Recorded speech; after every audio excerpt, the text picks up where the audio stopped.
All right. How to estimate, yes? How do you include taxes for like capital gains and stuff like that? I don't address taxes in this, Matt, because that's, like any business, you pay your taxes on that. Okay. But what the fifth, and it's a good question, because there are other questions that go with that, like how do you include all of the money you laid out for advertising and to just even run this business?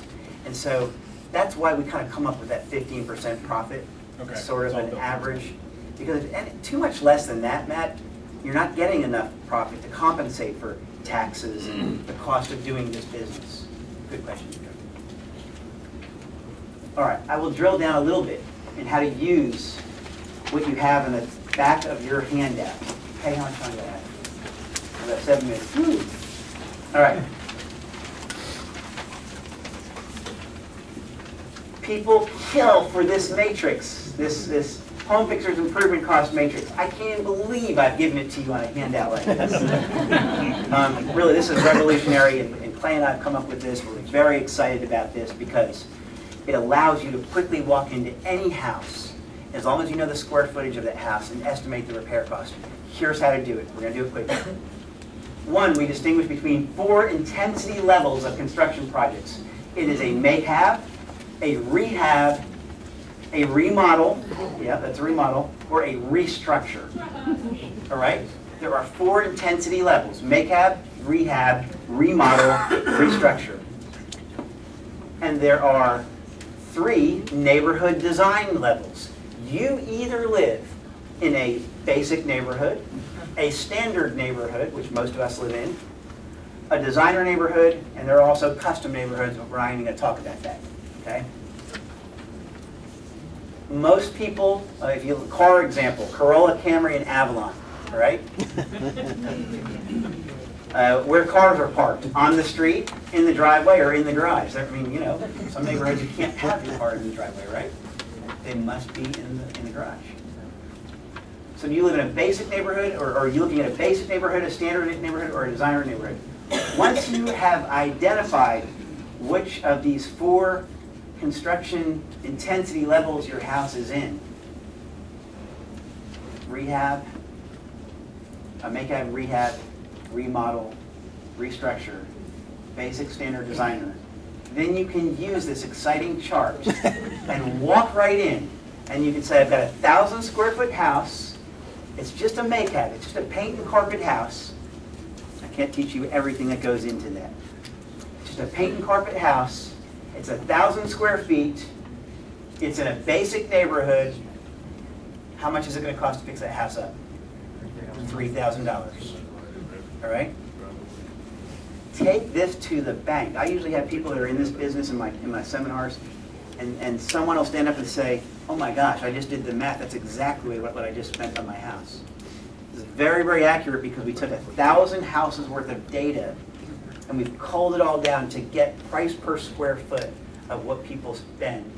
Taking averages, my business partner is a computer geek, and so we've got all kinds of modeling that goes behind this. It really works.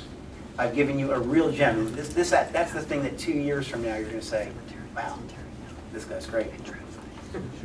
Well, before we even get to Q&A, let me I will actually touch on remodeling houses, all right? I am a builder at my core. It is what I'm passionate about. When I got into the business, it wasn't even called real estate investing. It was called fixing up houses for a living, okay? And I am passionate about the building process. I remodel people's houses. I remodel investors' houses. It's my thing. I'm kind of a geek about it. But the house building process is a process that's very, very unmanageable. There are many moving parts, and it's all about trying to manage it. Okay? What we've created with our book, I think, is sort of a systematic process to control things that are out of control. All right? So that's a segue. It's a built-in segue for me to share with you guys a quick glimpse of my personal life, and that is that at some point in the past, I had to make a decision about who would control my life. who would control my life? Because my life was a bit out of control. And I realized that I needed to turn my life over to a higher power to control it for me, to manage it for me, because I wasn't doing a very good job of managing it. Okay? And so it's a commitment I make every single day. I'm excited about this commitment. Every single day I still get on my knees and I reaffirm the commitment I made to that higher power, God, and I say, God, I want you to be the director of my life. I want you to be in charge of managing my life. I always do a lousy job with it. You do a great job with it. Please manage my life for me. I pray that every day. I hit my knees with that, and I hit my knees before bed with that. And here's the result, people. Oh, this is so exciting. The result is, I left Dell Computer thinking I was going to have a hammer and a saw in my hand and be fixing up houses, and that was it.